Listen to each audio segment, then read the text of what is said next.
to introduce himself. Hi, everybody. Thank you for taking the time this afternoon on a very much a COVID day and joining us today. My name is Monish Gandhi, founder, CEO at Greeter.AI. We are an AI company based out of Toronto. And over the last few years, we've been working with a variety of organizations in helping them applying AI for very sort of practical, deployable purposes and driving impact for those organizations. And over the last year or so, we've been working with a variety of industrial organizations, such as mining companies, nuclear plants, to help them improve health and safety using AI, which is one of the things we'll be talking about here today. So that's me. Now over to Alan. Okay, thank you. Good afternoon. I'm Alan Cram, VP of Innovation with Novamira. I previously had the same role with Anaconda. And it was during that time I got to meet Monish, and we talked about the introduction of AI to improve workplace safety. And I got to say, I was really intrigued by the concept, and delighted to be working with Monish on this technology today. Okay, thank you very much, Alan. Monish, we just want to ask you now to give us a bit of an intro to the technology, so that we can have a bit of a conversation around it. So please go ahead, Monish. Certainly. I just want to make sure everybody sort of can see my screen here. But yep, I see it. Prior to starting Ascent, which is an AI company, I used to work for another health and safety company in Toronto called Intellex. So I've spent sort of years thinking about, looking at, and understanding the challenges that organizations face in terms of health, safety, and operations, sort of including productivity for their employees. We've all sort of heard this notion of, how do we create a zero-injury workplace? And as we've been doing work around AI, one of the things we sort of realized that just like AI could be created self-driving cars, couldn't we use it to also create sort of this zero-injury workplace? Like, what would that look like? And as we sort of started to think about those types of solutions, we arrived at some of the initial sort of technologies that we'll be sort of talking about today. One or both of these are really focused around compliance. How do you make sure people are doing what they are supposed to do to stay safe? So a simple idea of that would be to make sure before people enter any hazardous work area or zone that they are wearing proper PPE, or that once that they are there, they're taking proper precautions, whether that's working at heights or working close to chemicals. So we use technologies like iPads and CCTV cameras and combine that with AI to really sort of drive those meaningful outcomes, not just sort of some data, but also insight alerts, notifications for the end employee. So if you can sort of picture this, and we'll sort of do a demo after this, but if you can picture it, next to an entrance, you can place a little iPad either on the wall or on a stand. And as your employees are walking in and out, they don't really even have to stop. As they're walking in and out, the solution can detect non-compliance with PPE, whether those are sort of sensors. So in sort of nuclear plants, we've seen dosimeters, or in mining sites, we've seen vests or safety glasses, masks, hard hats, gloves, muffs, you name it. We can detect when somebody's not wearing them, and then in a friendly, gentle way, sort of nudge them. Hey, please wear your mask. Hey, please wear your hard hat. Because oftentimes we just forget these things are uncomfortable. So it's about sort of taking that empathy, using that pragmatic approach, and helping build a much sort of safer culture. So as the device sort of detects this non-compliance, it nudges the employee, provides them sort of a behavioral insight or nudge to say, hey, please sort of take a corrective action here. And all of that happens automatically. All of that happens sort of real time, sort of instantaneously. As I said, you don't even need to stop. And that happens on the device. So from a privacy and security perspective, from an IT perspective as well, this is a fairly sort of a simple solution. So what I'll sort of do now is give you a very quick demo of this. I have sort of an iPad here next to me. I've sort of set it up. And I'll switch to that. I'll share my screen from the iPad. And you'll see as I'm sort of sitting here at my desk, I'm not wearing obviously any PPE. But as I sort of put different PPEs on, the device will sort of detect that and then sort of encourage and remind the person. The reminders are both audio and visual. Just because of sort of how this is set up, you won't hear the audible reminders, but those are sort of configurable anyway for languages or for whatever you wanted to say. Some of you may want to say, please wear a hard hat, and others of you might say, hey, please wear your hard hat. So it sort of depends how you want to sort of proceed. So I have some of my gear here next to me.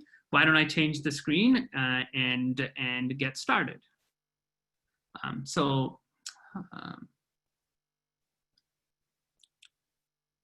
Charles, you'll just have to sort of give the iPad here access for me to share the screen.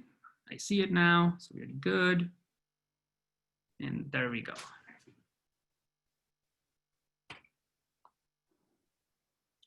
So I think now you can see my iPad there. Please wear a mask. And you can sort of hear as it detects what I'm not wearing, it's starting to remind me. So why don't we start with sort of, one of the key ones, so it recognizes that I'm wearing some glasses, but it knows that these are not proper safety glasses. So the first thing it wants me to do is put my safety glasses on, which I can do. And then you will notice it sort of recognizes that now I have my safety glasses on and no longer sort of bothers me about that. Similarly, I can sort of put my mask on just because it will be easier for me to put that on now. And it recognizes I'm wearing a mask. And you can see it's fairly instant. And then I need my hard hat. Now, I don't need to be sort of sitting here for any of this to be sort of happening. But what happens is you do need, even if you're sort of walking around, the solution will fairly easily work. Part of the reason why I've sort of left this mask on is in light of COVID, not just within your industrial facilities, but even within your offices, you may now need people to be wearing masks. And the idea is to sort of make sure that everybody is wearing masks. You could have one of these sort of devices deployed to help drive that compliance, reduce that risk, and reduce sort of the risk of an outbreak. Once again, I'll just sort of give you a quick sort of, I put my hard hat on and kind of recognize that I have my hard hat on, and it takes that off. So that's really sort of the idea here. Hopefully this gives you a bit of a sense of how the technology works, how instantaneous and easy it is. And I'm going to just sort of stop sharing my screen here and go back to the presentation. Yeah, if you have any questions, if you want to see that again, obviously feel free to message us on the chat and we can do that. So when we sort of think about this solution, even within sort of someone like Anaconda or at Ontario Power Generation, so the nuclear plant where this is deployed, there are a variety of ways of sort of deploying that, mounting it on a wall, mounting it next to an entrance or door, or the way OPG has done it, they've actually tied them to, as part of their COVID response, they have placed them on top of hand sanitizer dispensers. And as people are sort of walking around, it's sort of monitoring them and providing these friendly nudges. And there is relatively quick and immediate impact in terms of compliance improvements, because again, the idea here is not to drive people and sort of use this in a punitive way, but use this in a way to sort of remind people, because more than likely they're just forgetting to do something, not that they don't want to do that. Obviously, sort of many benefits for employees, from sort of reduced risk and impact of injuries to supervisors and safety leaders around just having access to better data, and obviously sort of reduced risk for the organization as a whole. Now, the idea here isn't to just sort of use this data and provide friendly nudges, but in an anonymized manner, you can use this data to actually start to understand how effective are your safety programs. Are people even following the most basic things that you do? So you can sort of, one of the problems with health and safety has always been that you get data after something happens, after an incident happens, before an accident happens. But the leading indicators are few and far between and not very useful. Whereas this type of data on an ongoing basis can start to provide you with insights in terms of, hey, I have a plant or a site or an area where, PPE compliance or activity compliance is starting to decline, and what else sort of could we do? It can identify those riskier areas, those hot spots before things happen, not after the fact. And I know as much as we've been sort of talking about PPE here, it's frankly because it's easier to talk about and describe and demo, but it's not limited to PPE. We can also use the same technology to detect compliance with other safety protocols. Are you properly harnessed in? Are you, is there a spill? Is there a slip and fall? Is there, are people, we have one of the ones where we are looking at, are people properly holding onto the handrails, working at heights or working by yourself, working close to waters and chemicals. So PPE is a good sort of example to talk about all these rest opportunities as well to increase sort of this level of compliance. And even beyond health and safety, you can, once you deploy these types of solutions at key points within the organization, you can use it to do a lot more, including sort of communications, micro training, scheduling, time tracking, and accessibility and things like that. I won't get into all this. We're sort of happy to answer any questions you have. But as I was sort of saying, that in light of COVID, the technology is also being used for screening and pre-screening people before they're allowed into the facility, making sure that they are wearing proper PPE and that they don't have any symptoms. And also once they're inside the facility, once again, making sure that they are wearing masks and they are observing physical distancing, and they are taking proper precautions like, frequently using hand sanitizer stations.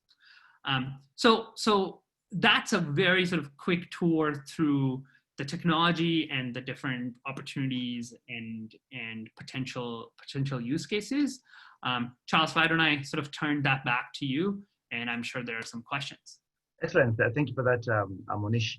Now what I'd like to do is just ask Alain to maybe give us some insight on his experience with these technologies. Alain, please go ahead. Yeah, thank you. So Anaconda was quite a progressive technology company. We were doing a lot of work in mining and in processing. So it's natural to consider new technology to help improve our safety record.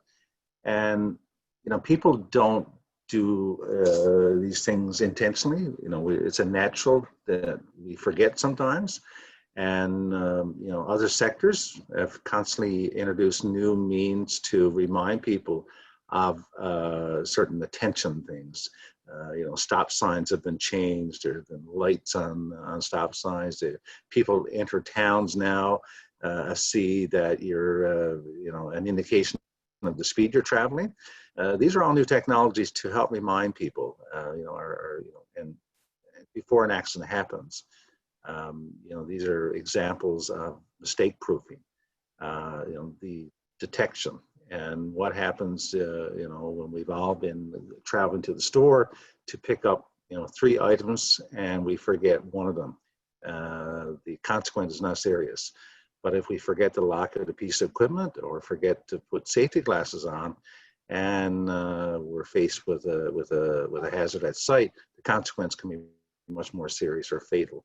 So the idea of AI, and a good example, I can remember distinctly a situation of going into the plant after taking my prescription glasses off to put on safety glasses, and then someone caught my attention. I took my safety glasses off and proceeded to go into the plant. And I wear safety glasses. I wear prescription glasses, but it was just that moment I forgot. So these are great additions to the workplace. We're seeing this kind of technology put into vehicles, aircraft, all the time. It's that one example of closing the gap. We're getting the industry has tried over so many years to close the gap, and this is a tech example of what they've been promoting as courageous safety leadership. And basically, it follows an era of engineered solutions where you put handrails, limit switches, and so on. Then that was followed by procedures, laws, regulations. The Mining Act governs a lot of our industry. And more recently, a lot of companies have tried to increase the behavior-based safety, and all with the intent of closing this gap. And what we're doing here in with AI is adding to that. So I think these are techniques that could be easily and cheaply incorporated into workplace, but go a long ways to reduce incidents and accidents. That's okay. Thank you for that, Alain. Monish, just want to jump into this question here. How do you see the role of technology now and in the future? Maybe talk about features such as that complement other clients. Maybe mention about COVID as well. Please give us a perspective on how you see the role of technology now and in the future. Yeah, I mean, it's a very interesting time, right? So I'm sure you've all heard of wearables and AI and augmented reality and virtual reality and all sorts of stuff, right? And there is obviously a very massive trend towards digitization and leveraging technology to not just sort of deal with health and safety, but also improve productivity and operations and streamlining things and automating things. So, I mean, technology is going to only play bigger and bigger role as it always sort of has over the next little while. I mean, what's interesting and what's been sort of very different over the last few months is, in a lot of ways, crisis tends to accelerate technology adoption. So, COVID is a really sort of good example. And really, you're sort of seeing it playing out in front of our eyes live, is it's increasing the adoption of technology. Prior to COVID, our solution, it took, forward thinking and innovative leaders like Ellen to kind of step in and say, okay, let's, we get it. This is the future. Let's go do that.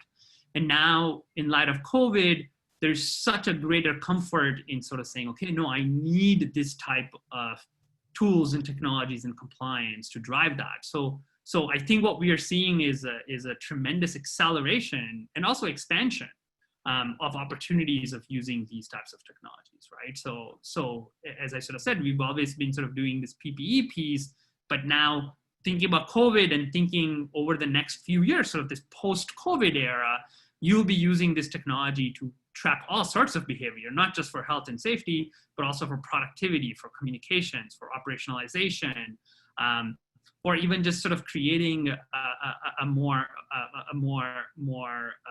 engaged and integrated workplace, right? These are the technologies that create sort of the next level, the next era of how things will operate. And you can sort of see that the technologies are adapting to do that, right? So we're starting to use, AI, which is, and in this particular case, computer vision. More and more, we are looking at contactless, as things are speech to text, more personalization. Just the number of opportunities, ideas, and for lack of a better word, features that are now embedded is enormous. Great. Okay, thank you for that. We're now moving into our last sort of eight minutes for questions. And one of the questions that I have here is this technology available on a free trial basis? And also, how does one acquire this technology? Yeah, so we can, what's nice about some of this technology now is that you don't need to go out there and spend a lot of money and buy lots of new hardware or lots of new software and get your IT teams to spend months integrating it and deploying it. This can be now done sort of instantaneously, right? So this is the sort of the type of technology that can be deployed tomorrow, right? So no, we certainly sort of provide free trials to those that are interested in learning more about it, experimenting with it, even just on their own personal devices. We're happy to sort of work with you to deploy that, for you to try that. But even beyond that, deploying some of these solutions, we just sort of finished a deployment at a large hospital. It takes days now. It does not take weeks or months or years as it used to. And another big factor influencing and helping that is people are very comfortable with this sort of consumer technology, right? Everybody kind of knows how to use a tablet or an iPad or a phone. So how can we sort of leverage these friendly technologies to actually help prevent injuries? Gotcha. Thank you for that. This question is for Alain, and the question is, you mentioned, about forgetting, and is there a way to quantify the cost of forgetting when it comes to how accidents happen within an operation? Well, I think that I think every accident is generally an act of forgetfulness on somebody's part, either the maintenance people or the operator or the employee himself. So I think that if we look at statistics, every single accident is preventable, and it likely involved someone forgetting something, forgetting to pay attention to surroundings, forgetting PPEs, so on. So I think we've documented in trials at our site the compliance as a person approaches the unit. Their compliance is increased before they exit the building to go into a hazardous location. From the first time they're detected on the screen until they actually pass the screen, we saw a sharp rise in compliance. So they're not going to have an eye injury. It's not going to become a stat. The only stat is the compliance before they went into the building. And so it's a pretty interesting technique. It's so easy to deploy. In fact, we at our trials, we just placed a unit on a entranceway to the industrial site. And a lot of sites you have changes in requirements. Some areas that you have mandatory for dust mask, and other areas there are hearing protection required. So it's easy to have each of the area customized to ensure that the compliance notification is given. Okay, thank you for that, Alain. Another question I have here is, I think a question for Monish, is the question is, what are the concerns that mining companies have in adopting AI technology into their everyday operations?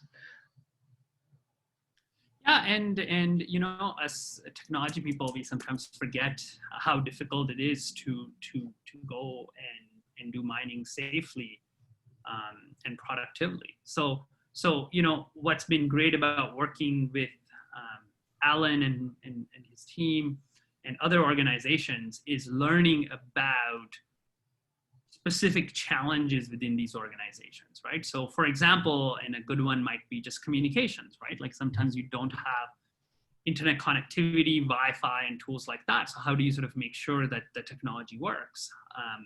There are concerns around maintainability. Like if this is a software that needs constant updates or hardware that needs constant maintenance, you're just creating a lot more work. So how do you make it easy to deploy, easy to use, and essentially zero training, zero maintenance kind of approach, right?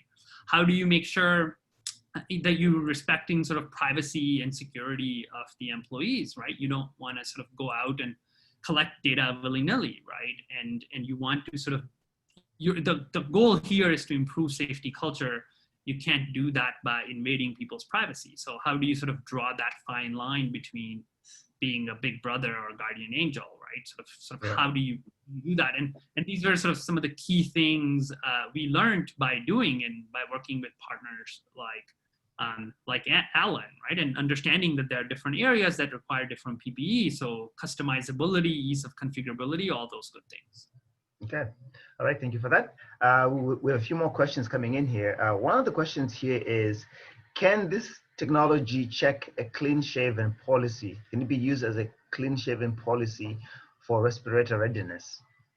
Certainly, yeah. I mean, we've looked at cases like that in pharmaceutical, right, is to sort of make sure that, you know, people are sort of clean shaven, and especially when you're sort of wearing masks, certain type of masks require that for better fitting, you can't have facial hair.